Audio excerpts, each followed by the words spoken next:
It is a mindset that is created to destroy Protestantism. These are the top movers in the world. And that is the agenda of the World Economic Forum. But now he's saying they all went to the same school. This is the who's who of planet Earth.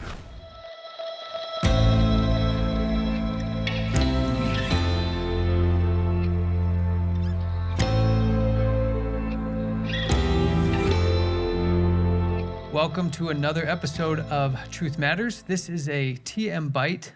I'm back with Mackenzie Drebit. I'm Matthew Sanjay. Mackenzie, it's been a little while, but we have a lot to cover. Canada is kind of like right in the middle of things right now. Trudeau, Freedom Convoy. What does it all mean? How does it all link together? Welcome back. Thanks for jumping back on. It's good to do this again with you. Yeah, we've been on a little bit of a break. We've been doing some filming, but we have a lot to talk about today. That would be an understatement with all the things that are happening in the world right now, for sure. Yeah. And, you know, it's making a lot of headlines because we're still in the midst of a health crisis. It's now gone on long enough that people have had to come in a lot of their personal lives to make decisions between, you know, kind of their conscience and their livelihoods.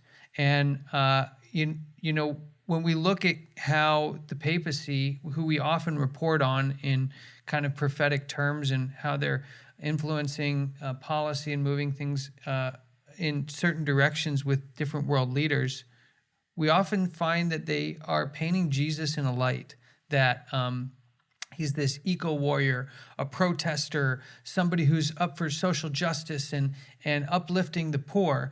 And, you know, attributes that they highlight often make it seem that way. But what we want to look at is how Jesus separated these things, how he often secluded himself in the country, but would come in and preach and teach in the synagogues in the cities. And, you know, we find that Jesus often wanted to point people away from civil and social issues and more back towards the spiritual component. And so when we're talking today about Trudeau and about the Freedom Convoy, we actually want to make sure that we talk about it in what we believe to be the correct context. And I believe that focuses back on to the great controversy, which you guys, some of you in AD, went out and decided to go into the cities to talk to people about the great controversy. Can you tell us a little bit about what inspired you guys to think about going and do that? A little bit of story about what happened there. Well, I mean, obviously it's been in the news everywhere. You know, all around the world, people are seeing that Canada is having a little bit of a mini issue where we have what started with the truckers, started a convoy going to Ottawa, the capital of Canada.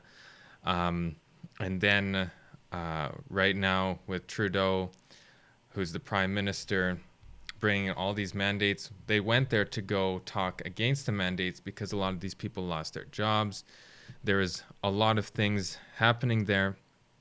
And we thought it's a really good opportunity to go down, see what's really happening, because the news always has their angle. And also to see, because a lot of these people, actually, when we got down there, were extremely open to wanting to know what the real truth behind what's all happening right now is. And that's what our focus is, right? Truth Matters. We want to bring what's behind the whole agenda here. Is there something? What are all these things talking about, leading towards? And so we went down there. We're handing out DVDs. We're handing out flyers. We're handing out books to a lot of these people who are in the convoy. And what we found was, it's definitely a very Canadian protest. One of the most peaceful protests that you could have. Everybody was smiling. Everybody was happy. Everybody was wanting to talk. And it was super easy to go around and just be with the people. We went to Victoria, BC. That's the capital of British Columbia. And they were all around the Parliament building there. And so we were talking to the people, we were handing things out, and they were just grabbing it like crazy. They were wanting to know all what's happening behind the scenes.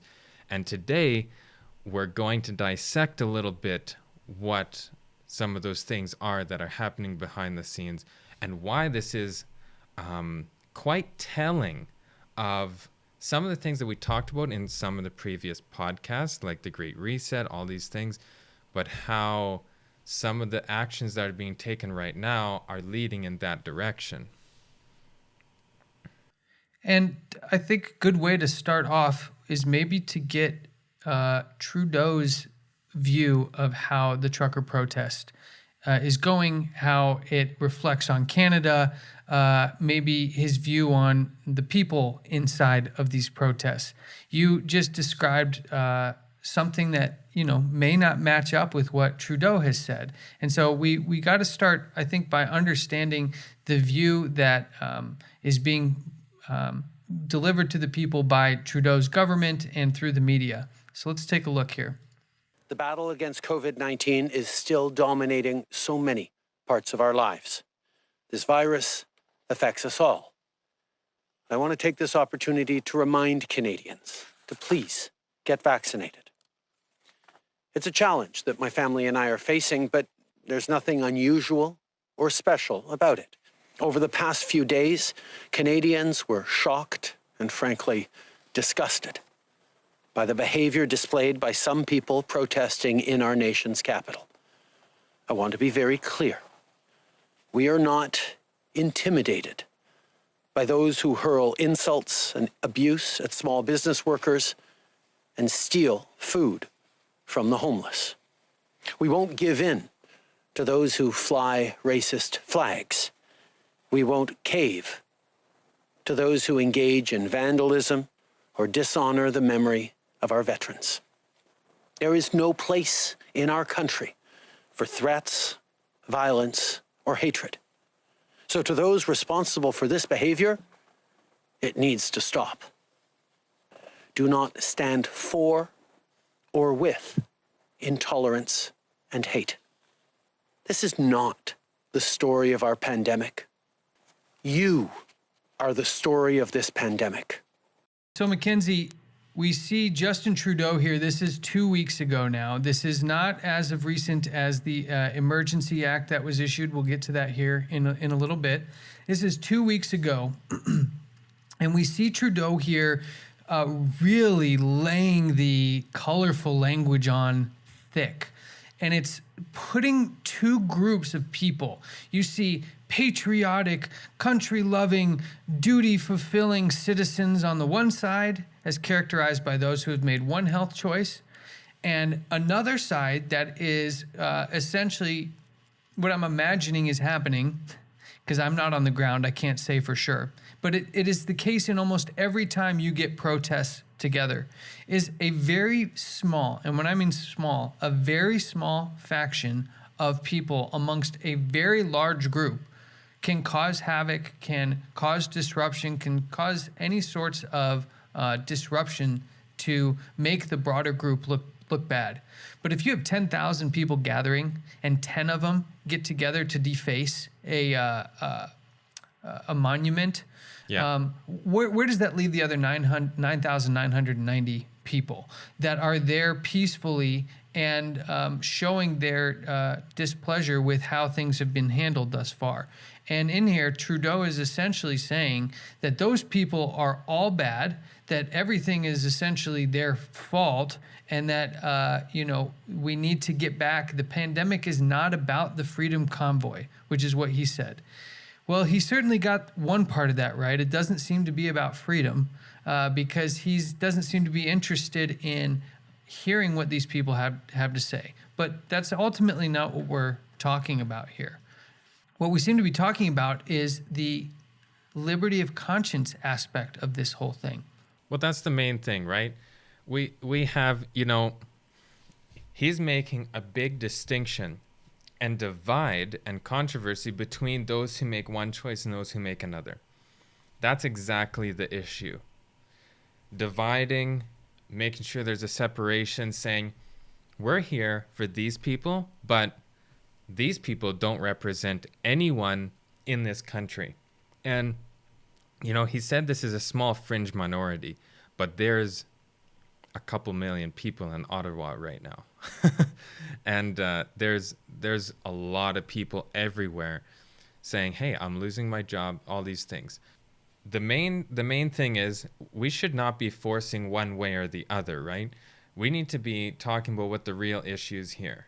The real issues of freedom and where the restriction of these freedoms is leading, right? And you'll see that history's already painted a pretty clear picture of how this works out. There's a reason why the basis of most rights, charters, constitutions focus on the individual rather than the collective. In fact, in the book Great Controversy, it writes a lot about the Protestant Reformation and what Luther and some of these reformers, Huss and Jerome, were up against. Yeah. And it becomes very clear when you study the history at the time that the thing that they were up against was a liberty of conscience, freedom of thought issue. And they were delivered up to councils and meant to speak in front of audiences to state their cases. And one quote here is given from one such matter from Lutherans, where they wrote this in a response to a decree given by the Roman Church, where it says, in matters of conscience, the majority has no power. This is an important first statement. Let me just step outside of the quote here for a second. In the matters of conscience, the majority has no power. Yeah. Well, in essence, the message that Justin Trudeau just gave to us was that the majority is the power, and every faction that's left is really the evil part. And that just needs to fall in line. Because he said the truckers who have made the choice to do the right thing. That's a morality statement based on your freedom of choice. And here we see that they're battling the same problems. And I'm not saying anything for or against who's made choices in this health pandemic, but people being compelled one way or the other by force is the issue we're dealing with here. So I'll continue. It says, to protect the liberty of conscience is the duty of the state, and this is the limit of its authority in matters of religion.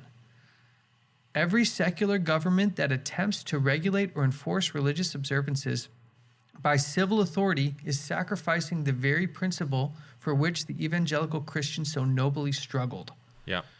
Okay, well, we're seeing the very basis, the reason why the United States has a constitution and separated from England and had a revolutionary war was in part over these same issues, freedom of conscience, freedom of religion, and we'll come to see taxation played a role in that as well, and that's going to play a role in some that we talk about here in just a minute.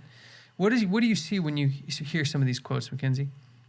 No, it's extremely important because when you understand the big picture that they're really working towards, if you just have sort of a shallow understanding, you think maybe it's about money, it's about control, it's about this, and all those things are factors, but the total end goal here is actually about worship.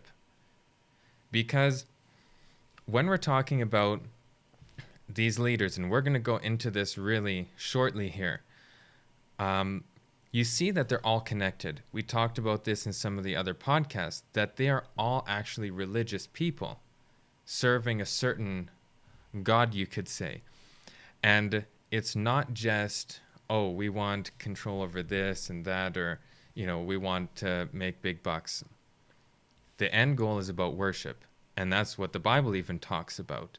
In Revelation, it said that there's a beast and it wants the whole world to wander after it and to worship it. And that is where we're heading. And all these people are connected. Some of these things that we're seeing right now with these mandates, with the response to this convoy, that basically the people don't have a say anymore. It is really just the plan, which we talked about also, that Justin Trudeau said that this pandemic is a great opportunity to implement the Great Reset, which we know is not a Canadian plan. This is a United Nations plan that is going to be implemented. So I think that's really important to see. Well, to that end, I think it's time that we kind of put our money where our mouths are and start showing people how this stuff is connected. Because as we look at what's unfolding, I almost feel like the protesters, the Freedom Convoy got baited into the situation a little bit. They were put in a really tough spot, choosing between their conscience and their livelihoods. And they did an exercise, the only means they had to express their displeasure with the situation.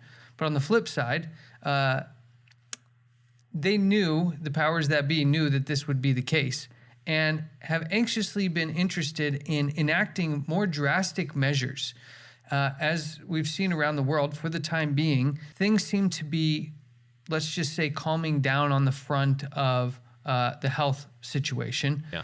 And they want to take this next step in invoking more emergency powers, more limiting of freedoms and liberties. And unfortunately, the protests gave them that exact opportunity. And we see they didn't waste a second in making the most of it. Yeah. Now, I want to come to a person that many may not know, especially much before this whole thing started. And we want you to really pay attention here, because this is where it really starts to get interesting. So a couple days ago, we were hit with a press conference by Trudeau and one of his deputy prime ministers and the Minister of Finance for all of Canada, a person by the name of Chrystia Freeland. And Chrystia Freeland gave the second half of this press conference where they enacted for the first time in history the Emergencies Act, which in essence is allowing banks to freeze bank accounts. It's allowing civil rights. It's essentially like a form of martial law, for lack of a better term. Everything is suspended. They can essentially do whatever they deem is necessary for the situation. Invoking the Emergencies Act, we are announcing the following immediate actions. First, we are broadening the scope of Canada's anti-money laundering and terrorist financing rules so that they cover crowdfunding platforms and the payment service providers they use. These changes cover all forms of transactions, including digital assets, such as cryptocurrencies. As of today, all crowdfunding platforms and the payment service providers they use must register with FINTRAC, and they must report large and suspicious transactions to FINTRAC to support investigations by law enforcement into these illegal blockades. We are making these changes because we know that these platforms are being used to support illegal blockades and illegal activity, which is damaging the Canadian economy. Second, the government is issuing an order with immediate effect under the Emergencies Act, authorizing Canadian financial institutions to temporarily cease providing financial services where the institution suspects that an account is being used to further the illegal blockades and occupations. This order covers both personal and corporate accounts. Third, we are directing Canadian financial institutions to review their relationships with anyone involved in the illegal blockades and report to the RCMP or CSIS. As of today, a bank or other financial service provider will be able to immediately freeze or suspend an account without a court order. They will be protected against civil liability for actions taken in good faith. Federal government institutions will have a new broad authority to share relevant information with banks and other financial service providers to ensure that we can all work together to put a stop to the funding of these illegal blockades. We are today serving notice. If your truck is being used in these illegal blockades, your corporate accounts will be frozen. The insurance on your vehicle will be suspended. The Canadian economy needs them to be doing legitimate work. Now, when she was giving this press conference, it made me realize that Klaus Schwab has actually spoken about the cabinet of the Canadian government. That is Justin Trudeau and his support members in his cabinet. And I think we should play for everyone this clip from Klaus Schwab regarding the role of an organization called the Young Global Leaders Program. And we're going to see what he has to say about this program, some of his members, and this group's role in placing some of these government officials. Okay, so here's the clip. When I mention now names like Mrs. Merkel, even Vladimir Putin and so on, they all have been young global leaders of the World Economic Forum. Mm-hmm. I just got to stop it quickly for a second there, because you got to realize what this guy's actually saying. So he's talking about this young global leaders group. It's a university, or it's a course that is actually a 5-year process. So it's not just like a little thing that, you just sign your name, it's good to go, and you're part of this thing. No, this is a rigorous... It's like a 5-year program. Yeah, it's a rigorous program that you're going through. So he just said that Merkel and Vladimir Putin is part of this. And we always see these people as opposing forces. But now he's saying they all went to the same school. They all have been young global leaders of the World Economic Forum. Mm-hmm. But what we are very proud of now is the young generation, like Prime Minister Trudeau, there's Trudeau, President of Argentina and so on, that we penetrate the cabinets. So yesterday I was at a reception for Prime Minister Trudeau, and I know that half of this cabinet, or even more, half of this cabinet are actually young global leaders of the World Economic Forum. There we go. So he just said that over half of the people in his cabinet are from the World Economic Forum, the Young Global Leaders group. And he uses some interesting language in there. He says we've penetrated the cabinets. Mm-hmm. He's really focused on using this Global Young Leaders Program, Young Global Leaders Program, to act as this filtration process, if you will. And I had seen this clip before, and it played in the back of my head because he said clearly that more than half of the cabinet had attended with this Young Global Leaders Program. And I'm listening to Chrystia Freeland do this speech that is essentially saying that the convoys people are essentially terrorists, that if banks see this activity, they're treating them as if there were terrorist activity. They give banks the same type of freedom in that situation. If you notice suspicious activity, you're allowed to monitor the accounts even more closely, and without a warrant, freeze or suspend even on the suspicion of these things. Those are things you would do in known suspected terrorist organization type situations. Yeah. So they're using a very hardline methodology in all of this. And it got me thinking, we've connected a lot of dots before back to the UN. We've looked at Klaus Schwab's hand in understanding what the Great Reset would look like. But in order to pull something like that off, you would need just a massive network of people in high power position places. Well, now this is the point of the podcast that I would like people to open their browsers with us, if possible, and go into the description and grab the link for the Young Global Leaders website, because we're not asking you to go to some weird offshoot website, some conspiracy website. We're simply just asking you to go to the World Economic Forum Young Global Leaders Program's own website.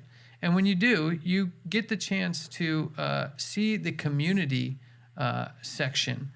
And in this community section, you'll notice a whole host of people that are part of this organization. And you can spend, hours looking through what has essentially become the who's who organization of getting into the hierarchy of the global elite. Yeah. You can find people like from the firms BlackRock, which is one of the largest asset management firms in the world, all the way to politicians such as finance ministers and health ministers. In fact, a little bit later, we can go down the list of how many are actually in here. And they're broken up by sector: think tanks, arts and culture, business, civil society, media, public figures, social entrepreneurs. This covers a wide range of social and civil influencers, to say the least. So why did I bring up Chrystia Freeland? Well, it just popped in my mind that we should just go check out if Chrystia was part of this organization as well. And lo and behold, just by simply typing in her name, we see Chrystia Freeland, Prime Minister, Deputy Prime Minister of Canada, Minister of Finance. So the finance minister, no conspiracy needed, is part of Klaus Schwab, author of The Great Reset's own Global Leaders School that has included the likes of Bill Gates, Jeff Bezos, Mark Zuckerberg, Larry Page. These are all just people in the tech sector.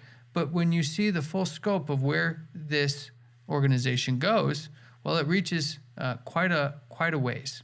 And I'd like to just point out one other thing quickly for those who are interested in digging through and having maybe a little treasure trove just dropped on you. So I want you guys to be able to find something I found pretty fascinating in here. If you go to the sector portion and go to civil society and go to the region and go to North America, what you'll find is that most of the people in here are from philanthropies, charity organizations, private industry, finance. Oftentimes your corporate and social who's who is found on this list. You don't find too many religious figures. Now, Mackenzie, you and I have talked about the Jesuits somewhat on here, not totally at the length at which we have internally discussed them, but we can always find, and usually not by trying very hard, the Jesuits somewhere intertwined into all of these things. Yeah. Now, I found it particularly interesting that when you go through this list of people, you actually come across the only guy in the whole thing wearing sunglasses.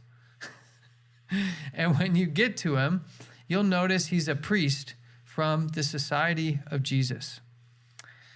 The Jesuits are part of Klaus Schwab's initiation program. They are involved not only in putting students into, like other organizations, but have had their role in shaping what this organization is really focused on, what they are trying to accomplish. And I just found it fascinating that without trying too hard, we see the Jesuits also play a role in the Young Global Leaders School.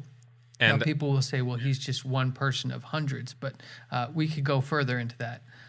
And I want to just point something out. I don't think we've mentioned before on here, but this is something that people can do themselves. So the Society of Jesus or the Jesuits, it's very easy to see when you become a Jesuit. Just go look it up. What is the oath that you take as a Jesuit?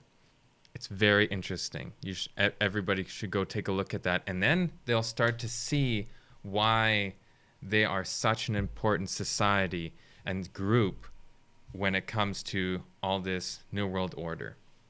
Now, as well, what we were just mentioning, we have, and I'm going to share my screen here, just to emphasize some of the lists that we were talking about of the people in the World Economic Forum. and this young global leaders group where it was started. But then we see some of the people connected here, and there's some very interesting names. I was from California before I moved to Canada. Gavin Newsome also is a big name right now. California is the 6th largest economy in the world, and he has close ties with the Jesuits as well. Pete Buttigieg was a presidential candidate. He also is a Roman Catholic and has a lot of ties back into the same type of thinking, which I think we're going to dig into a little bit here soon, is like, what is the thinking of the World Economic Forum? Yeah. I mean, people may look at this stuff and say, well, yeah, okay, why is it so bad that these people would be part of organizations like this? Maybe it's something that's to their benefit. But what we'll see is the doctrine inside of these organizations, it's meant to train the mind to think evil is good and good is evil. And we'll display what that means here in a little bit. But I want to show on this last list, a part of the list here, Alicia Garza, who is the Black Lives Matter co-founder. So we see a range of political leaders to the head of transportation in Pete Buttigieg, and then even the Black Lives Matter's co-founder. So then we have another list under media. This is broken down by different sections, and it's very interesting who's in these sections. You see, the one that stands out to me on this list is Sanjay Gupta. Now, I love my parents to death, but my dad cites Sanjay Gupta as if he were the single most authoritative source in medicine to ever walk the face of the earth. He is the CNN chief medical correspondent and a neurosurgeon, but we also see that he is part of this organization. So now we have one of the most respected voices in medicine for the older generation, at least, is part of this organization. It's crossing a lot of spectrum here, don't you think? Yeah. No, we have from one side to the other, basically, that have been part of this group of people. And it continues. I mean, go down, we see technology and social media. Check out some of the names we have in there. And this becomes very interesting. We have Bill Gates, 1993. We have Jeff Bezos. Now that's very interesting. Then we have, I'll skip some of the other names, but Mark Zuckerberg. So we have some of the major and basically covering all platforms here. We have Bill Gates with Microsoft. Larry Page, Eric Schmidt. That's Google right there. I mean, You have Google, Microsoft, Amazon, and Facebook on this list, including Peter Thiel, who owns a company now called Palantir, which is essentially a user data analytics company that tracks everything you do on your phone, whether you realize it's being tracked or not. It's essentially the basis. So this World Economic Forum alumni list, this reads like the who's who. These are the top players movers in the world today. Yeah. I'll even say, as we go further down, you'll notice classic names like Rothschild in here. Former British Prime Ministers Tony Blair and Gordon Brown are in there. The current New Zealand Prime Minister Jacinda Ardern is in there, who mirrored China in her zero COVID lockdown strategy for a while, and was here we see now both Justin Trudeau and Chrystia Freeland. Yep. So, there are people who are going to say, well, you're making a lot to do about nothing. Well, let's say this. Even if this was just a club of people who got around to hang out once in a while, this is the who's who of planet Earth, in large part trained all through the same organization. Yeah. I just wanted to point out at the bottom, it says that Justin Trudeau participant has not been confirmed, but we just seen in the video that we showed with Klaus Schwab that he is part of that young global leaders group, and one of the most proud to say that Justin is part of that. Yeah. And I think it's important to show how these people react when confronted with this information sometimes.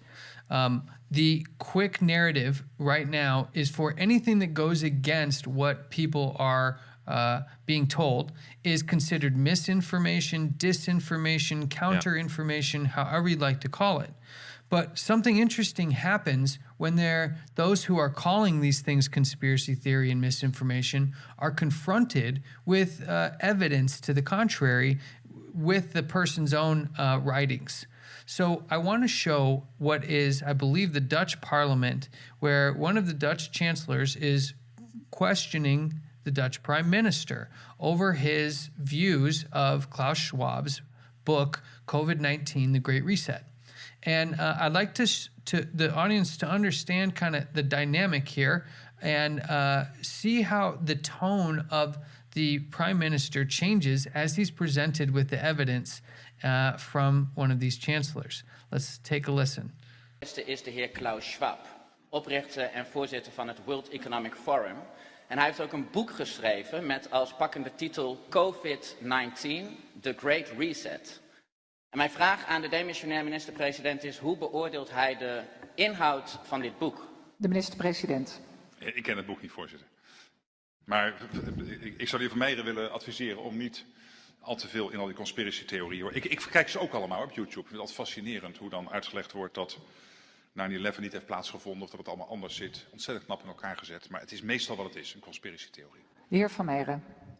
Nou, het verbaast mij dat de eerste vraag die ik aan de heer Rutte stel sinds ik beëdigd ben als Kamerlid direct wordt beantwoord. Dank u wel, maar het verbaast mij dat die eerste vraag direct wordt beantwoord met een leugen. Ik heb namelijk een brief in mijn hand die dateert van 26 november 2020. En dat is een brief van de heer Rutte aan de heer Klaus Schwab, waarin hij de heer Schwab bedankt voor het toezenden van zijn boek. En dit noemt een hoopvolle analyse voor een betere toekomst. Zou de heer Rutte nog even kunnen graven in zijn geheugen? Het is nog geen half jaar geleden, dus ik weet niet hoe lang uw herinneringen actief blijven. Maar waarschijnlijk is dit nog wel ergens op te graven. En mijn eerste vraag opnieuw te beantwoorden en nu eerlijk, alstublieft. Nou, het eerlijke antwoord is dat dat een nette brief is. Waarin je helaas niet alle boeken die je toegestuurd krijgt van kaft tot kaft kunt lezen. Maar wel degene die je toestuurt een vriendelijke brief wil terugsturen. Nou, dan zegt de heer Rutte dus eigenlijk dat hij niet heeft gelogen tegen mij, maar tegen de heer Klaus Schwab. Maar laat ik dan hier direct alsnog de vraag stellen. De heer Klaus Schwab die pleit in zijn boek voor het resetten van onze wereld, om onze nationale parlementaire democratie te vervangen door een globale technocratie. Hij pleit ervoor dat er een einde komt aan privébezit. En de heer Rutte is er kennelijk niet eens van bewust dat hij dit een hoopvolle boodschap voor een betere toekomst heeft genoemd. Hoe is het mogelijk dat de heer Rutte een waardeoordeel hecht aan een boek met een neocommunistische boodschap, terwijl hij dat boek niet eens gelezen heeft? Dank u wel, de minister-president. So I just found that fascinating when I first watched it. You see the prime minister, who's the one being questioned, starts off after he hears the question about his thoughts and feelings on the book COVID-19 Great Reset and Klaus Schwab. Yep. The very first answer he says, let's not spend time on conspiracies, and then brings up something about 9/11 and says, I know nothing about the book and don't have any feelings on it. And then he's confronted and brings up the letter that says, no, you were saying very good things about this. Yeah, you clearly knew about it, and you clearly wrote a letter to him, and you see this is how society is working right now when being presented with information that is true, even though it goes against the counterculture. We clearly know now that there is a very sophisticated structure that goes about selecting world leaders. They then put these people as potential candidates through this 5-year program to teach them specific methodologies and give them a specific mindset about the world and the outlook of it. Then you see people who speak out about these things are marginalized as conspiracy theorists, but then when they're presented with direct evidence, things like I have great respect for Klaus Schwab and Professor Schwab has done so much to bring people together, and I've read many of his books, even though I may not see eye to eye on the Great Reset, and it's this whole floodgate of information all of a sudden when just a minute ago it was conspiracy theory, tinfoil hats, and 9/11. And I find it very interesting that that is the same spirit at which a lot of the information we talk about is received. It's why we try to spend time putting source material on the page for people. Yeah, no, for sure. And so we've now seen Klaus Schwab referenced quite a few times, and all the people who went through his program and joined the Young Global Leaders group there, and his World Economic Forum, which a lot of people have spoke at that and are part of the World Economic Forum. Trudeau has been there. Even Trump has been there. There's huge lists of people, all very high movers in the world, that have been part of this. And I wanted to a little bit now talk about what some of Klaus Schwab's ideologies are, because he's had some very, very interesting interviews that we can look at, and he says some of what his ideologies are. So the first clip that we're going to play here, he's talking about, now this is interesting because we've talked about that there's these secret societies, these elite groups that are over and above the rest of everybody. And he confirms this, that there is an elite group and that they're in a different category.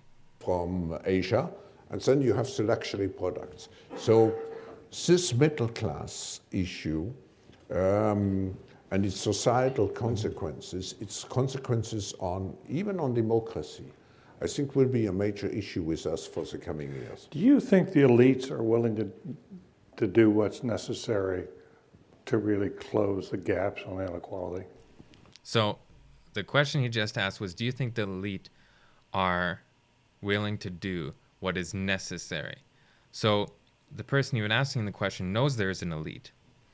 You deal with elites all over the world. I would say to a certain extent, if you look at the rise of philanthropy, of the notion of philanthropy, I mean, that's elites giving back to society. And I have a good example here in the room. Elites. And it starts out sounding good, right? We have all this philanthropy and giving money and everything. But when we looked before at some of these things, the Bill and Melinda Gates Foundation, and then we looked at Lucis Trust and all these things connected there, these are very philanthropic, but their end goal is a lot different than I think most people would understand. And I have a good example here in the room. Elites giving back to society, that's one way. But you know that many countries now are looking again at using the tax systems to create a better or to reduce this increased gap between high earners and low-income earners.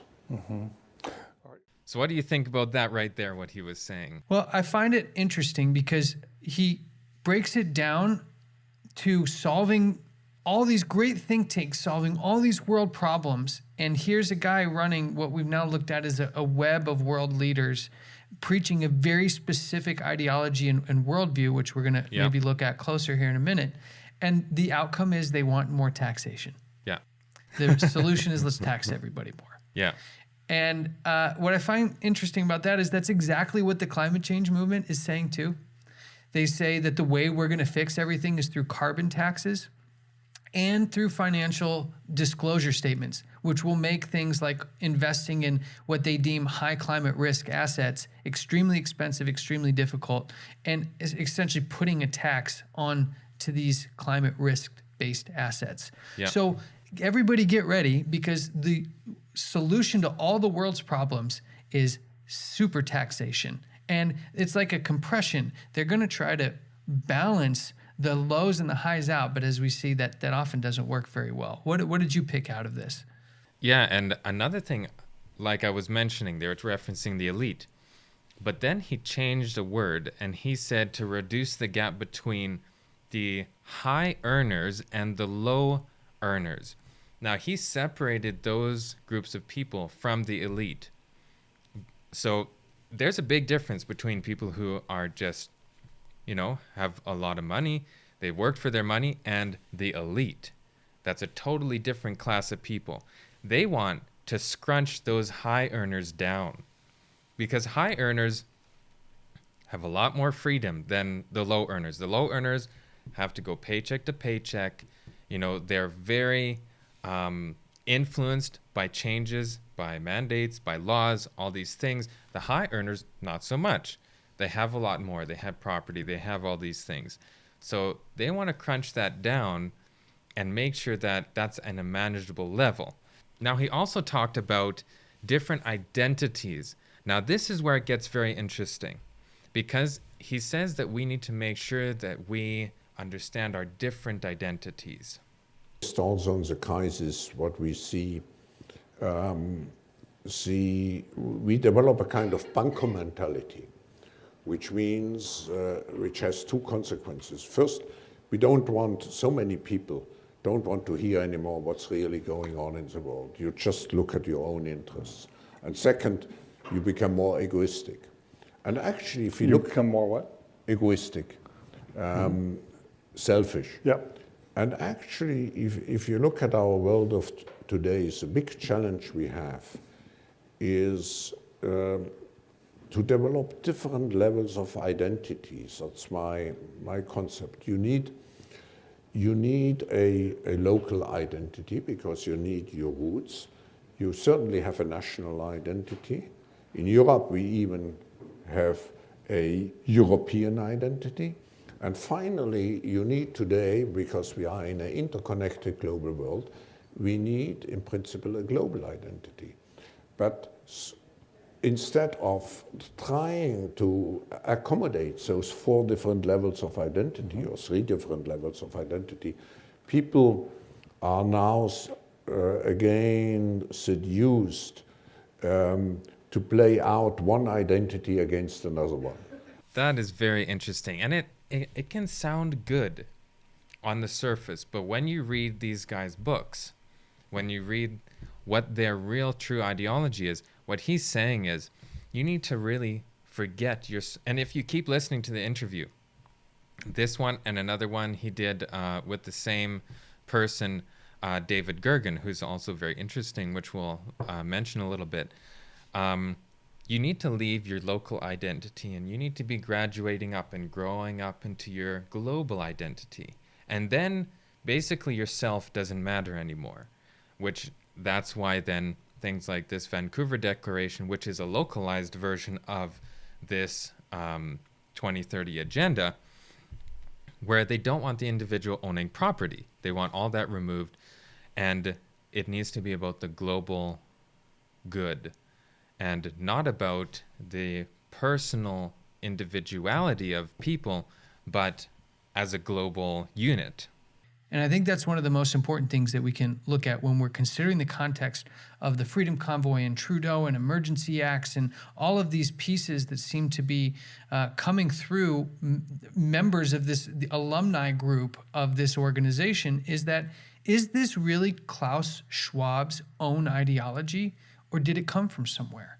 Is he implementing, which is very clearly a worldview that they're trying to get these world leaders to become familiar with, educated on, and to implement, without ever considering that, that when they go through these plans and they're revealing these things, they say them so confidently as if they have ever considered that they may not be good plans, that they may not actually work. They're said with such certainty that there's no room for error. It's almost as if this is it, this is the only outcome that can occur. And obviously, if that worldview clashes with the worldview of another individual, well, then that person is automatically incorrect or marginalized, because this, obviously, all the world leaders are sharing in this style of vision, in this mindset. And I think it's important to say that, because we're not actually talking about Klaus Schwab or David Gergen here, or Trudeau, or any of the members of this group. We're talking, as the Bible talks about, principalities, powers, spiritual wickedness in high places. And so when we're talking about how these things work, we actually are only telling the individuals, we're only using the individuals' names, because they represent the mindsets and they are the current drivers of those mindsets out into the world. Now, it could get lost on some people here that Klaus Schwab is being interviewed by David Gergen. And in this, they're talking about elites, high earners, low income. Now, People may forget that David Gergen was a presidential advisor to 4 different presidents. He was a main political contributor on CNN. Yep. And he himself has, in an interview with, I know he comes with his own baggage, Alex Jones, a long time ago, talking about his relationship with Bohemian Grove. Now, that's another one that would get people who hate talking about conspiracy theories rolling their eyes. But again, let's take a listen to what David Gergen himself says about Bohemian Grove, which could be compared to, on the World Economic Forum, a similar super elite society of people that share certain views. Let's hear what Gergen says back, I believe, in the early 2000s about this relationship at the Bohemian Grove Society. One last question. I read a Washington Times article many years ago where you had a comment about the organization, and then now it's been in the Wall Street Journal, it's been in a lot of different newspapers, and that's the Bohemian Grove. And back in, 1996, when you joined as a Clinton advisor, the Republicans were criticizing you, oh, what about Bohemian Grove? And then you countered them by saying, hey, I don't run around in the woods naked. What did that mean? Here is the before-mentioned Washington Times article where he said, I didn't run around naked like they do. I don't know what quote you're referring to. I'm not aware of any quote like that. Listen, I am a happy member of the Bohemian Grove. I like the folks who come there, and it's really inappropriate for me to talk about the group beyond that. Thank you. Have you been there for the ceremony with the cremation of care? Frankly, I don't think that's something I need to talk to you about.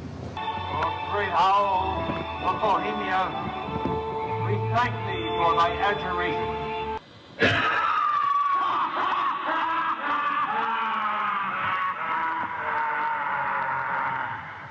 Have you been there for the ceremony with the cremation of care? Frankly, I don't think that's something I need to talk to you about.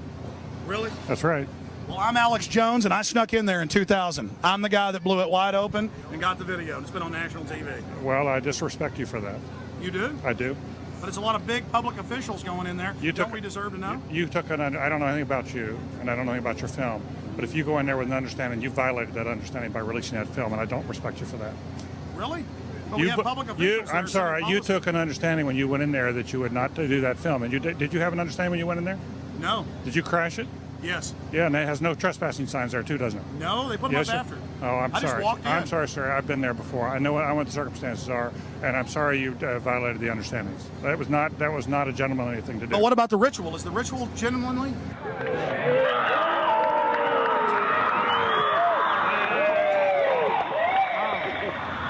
Sir, everything I don't owe you this comment. I know. I appreciate it. This is what's called ambush journalism, and I disrespect you for that as well. So thank you and goodbye. Have you ever been in the ritual? That's none of your business. Oh, that's right. Listen. You go around and make understandings with people and violate them. You ambush people on the streets, and that's inappropriate form of journalism. If you wish to practice that, that's fine, but don't ask others to respect you for it. If you want to, you can do. You're a free American, like anything you want. If you want to be uncivil and rude and ungentlemanly, that's up to you. But don't expect the rest of us to say, "Oh, well, you're one." Mr. Gergen. I'm sorry, nobody sets policy in there. We try to be gentlemen, and obviously, you don't belong there. Weaving spiders come out here. I feel like we just watched something similar to what happened to the Dutch Prime Minister. He's initially presented with something, he can kind of tell, well, he's going to kind of dance around it, but the more he was pressed on it, you saw how much he knows about Bohemian Grove, how secret it actually is. He doesn't want to talk about it. When he brings up the cremation of care, that's specifically a worship ceremony done within Bohemian Grove. And David Gergen talks about how he's not only spent time there, but he knows the understanding that one goes there with.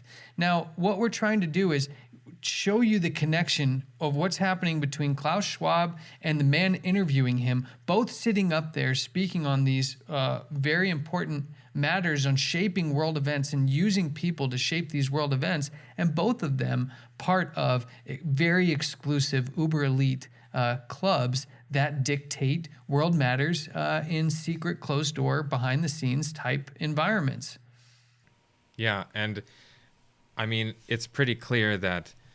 he is proud to be part of that. And Bohemian Grove is an extremely secret society. And another thing that tells a little bit more about what these guys believe in, what their understanding is at the start of one of the interviews with Klaus Schwab, he references a person that he is very fond of. So let's play that and listen to that. Let me go back to the time you said when you came here, it transformed your life. Was there a course, a professor who really made that difference for you? Yes, there was one course, one seminar of Henry Kissinger, which really opened my eyes. I wasn't accepted to the seminar, but I sat in. I think he let me in because I was German. And it was relatively shortly after the war. There were not too many Germans here. Now, I don't know if you noticed, they say things very coded and very kind of understated. But he said, I think he let me in because I'm German. Now, we've talked about this before. Bloodlines are very important. Connections, family connections, all these are extremely important things to them. So I just wanted to point that out. And this created a friendship which has endured until today. And Henry has been several times in Davos. And I think it was mainly participating in his seminars that I developed my interest for geopolitical affairs. Mm-hmm.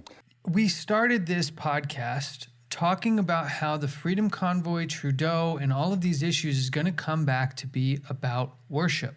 And while the pieces are not, we're not attributing anything specifically prophetic per se to the events that are happening right now, but more to show that the characteristics for the type of things that we can expect to see coming down the line are coming into shape.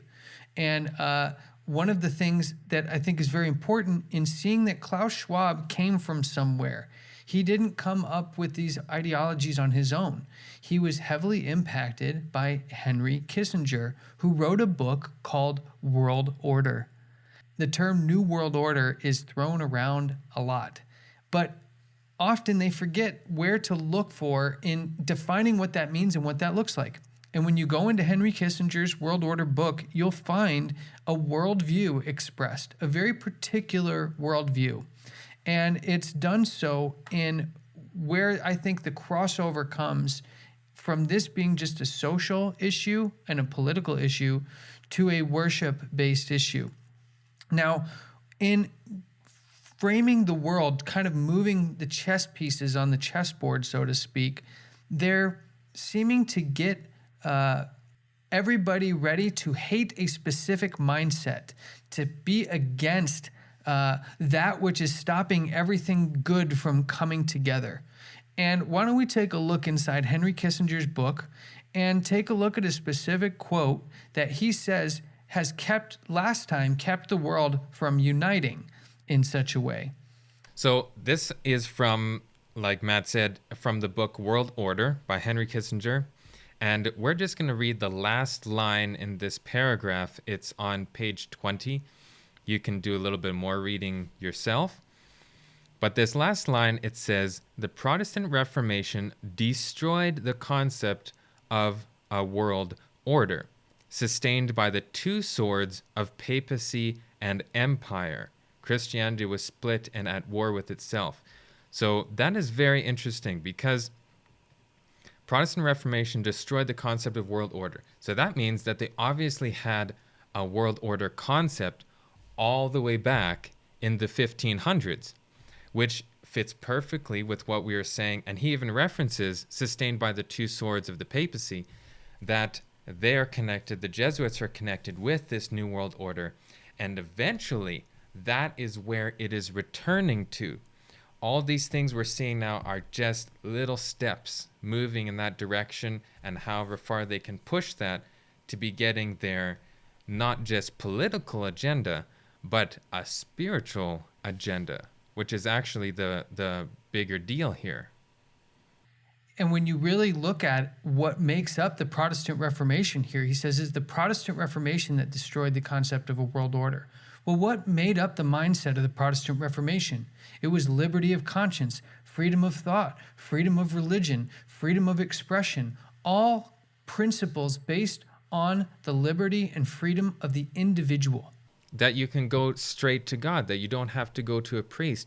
All these things that you have freedom to choose and choose to follow or not to follow God. So I want to run us through kind of what we've learned here, because I think we're seeing the fingerprints of a specific organization all around this. And when the Jesuit order went about trying to destroy Protestantism, it went around creating educational institutions that got young men and women, the best and brightest minds, into these institutions to teach them a specific worldview. What was the worldview of the Counter-Reformation? That of individual liberty, of that of the common good, as dictated by the state. The common good, and that is, we hear that everywhere now. And that is the agenda of the World Economic Forum. That is the agenda and the curriculum of the Young Global Leaders Program. It is a mindset that is created to destroy Protestantism. And it's not necessarily as obvious as destroying Protestantism by attacking the Bible or Jesus. This is actually destroying the concepts of Protestantism, the principles of liberty of conscience, of freedom of speech. And what it's done is it's trained the world leaders to believe this worldview that actually hates Protestantism at its very core, based on all these rights, and has learned and been trained to think that Protestant values, and the basis of which is individual liberties and faith, is actually evil. That's the thing that's holding society back. So when people say, well, how is this all about worship? Because we're seeing that our civil leaders, our world leaders, our private industry people are all being trained in a particular worldview, which we see is ultimately not a Klaus Schwab view or even a Henry Kissinger view. It is a counter-Reformation, Jesuit papacy view, which is destroy that which is held as a lamb-like principle. Anything that is lamb-like, they want to destroy it. Now, they've dressed it up in a way that makes it look good, but what we're seeing is when they're attacking our rights and individual liberties and making us make decisions and saying when we don't go along with the rest of the public, we're against the common good. These are all attacks against Protestantism, against your ability to eventually choose worship. And it's something I think many people haven't had a chance to see, how the civil organizations in the world are actually used to train leaders in this one specific worldview while simultaneously teaching them that the other way of living is evil, inherently evil. Their ideology, they create chaos to create their ordo ab chao. And they need to slowly erode our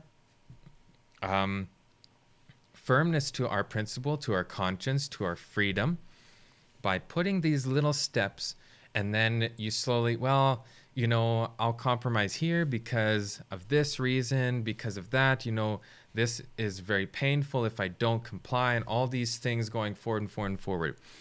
And we're not saying to create a revolution. That's not our purpose.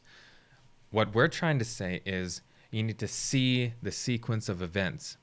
And then you need to be seeing the end goal. The end goal, what we're talking about, is worship. Revelation 13, that's what it's all about. It says those that don't receive the mark of the beast are not allowed to buy or sell. And eventually, they will want to rid the earth of all those who don't follow their new world order regime.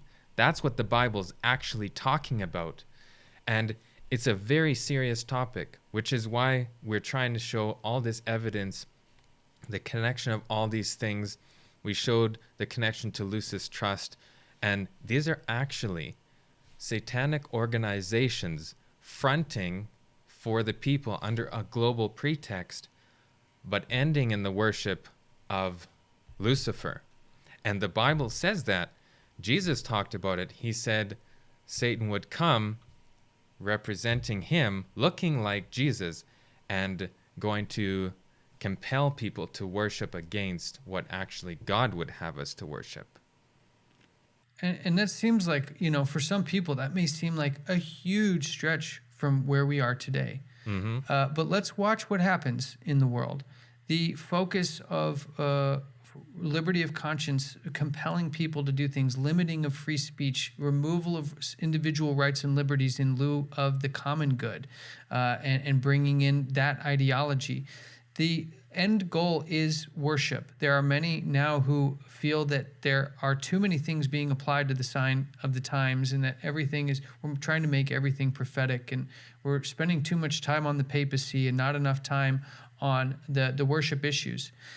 These will end in worship issues, and the strings are being pulled now for those conditions, those final pieces to be put in place. We know there's no amount of, we know the world ends up essentially one world, and there's only a small remnant left. In order to get the world there, even look at what's happened during this health crisis. The world was actually more divided than ever, even if it is a smaller group of people. Yeah. It's a very divided world. But in the end, the Jew and the Muslim will put their differences aside to worship on the same day and join together with most of the Christian world to persecute a small remnant group of people. And so while we're advocating, I guess what we're advocating most is to do the most you can in the individual hearts and minds of the people that God puts in your path in your life. It's not always about collectively gathering and demanding our political leaders make change on a societal level as much as it is drawing nearer to Jesus Christ. Spending more time like you guys going to Victoria, handing out great controversies, talking about the great battle between Christ and Satan, and understanding that the last temptation the devil gave Jesus was to show him all the kingdoms of the world and to say, if all you will do, I'll give you all of this that you see here. If all you'll do is bow down and worship me. At first, it looked like the battle was over food. Then it was over his divinity. But in the end, it showed it was about worship. Satan was willing to give the whole world, which in order for him to offer it, and for that offer to be enticing enough to take, he had it to give, which tells us one thing right there. But that the last test showed the true character, what this is all about. It may be dressed up in many things, and we're not making any salvationary comments on personal decisions people have made. Salvation is not made on decisions within this health crisis. It is based on your acceptance or rejection of Jesus as your personal Savior. And so that is what we want to advocate. When you're out and you do see protests going on, if you do feel compelled to join because you want to talk to the individuals in there about Jesus Christ. Start a prayer group that's praying for the people that everyone else is protesting and spitting at and hating. That will be a true sign that you're followers of Christ and on the right track to be prepared for what's coming. Yeah, and like we've been referencing Revelation 13 quite a lot.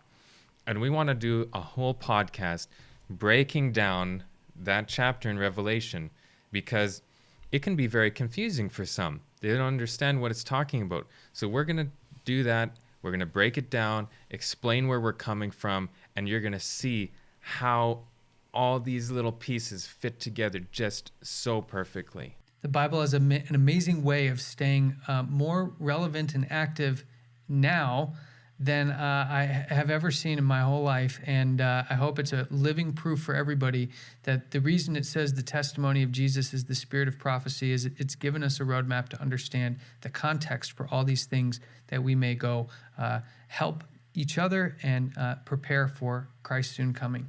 Thank you, Mackenzie, for joining today. I look forward to doing a lot more with you by God's grace this year. Thank you very much. And before you go, don't forget to like and subscribe, and please share these videos so that people can be informed, that they can see the truth. Also, go to our Facebook page, and you can join our Telegram to see what we're doing on site at Amazing Discoveries. Also, go to adtv.watch if you want to be able to see these videos uncensored. If they're taken down somewhere, you'll still be able to find them there. And our website, amazingdiscoveries.org. Thank you.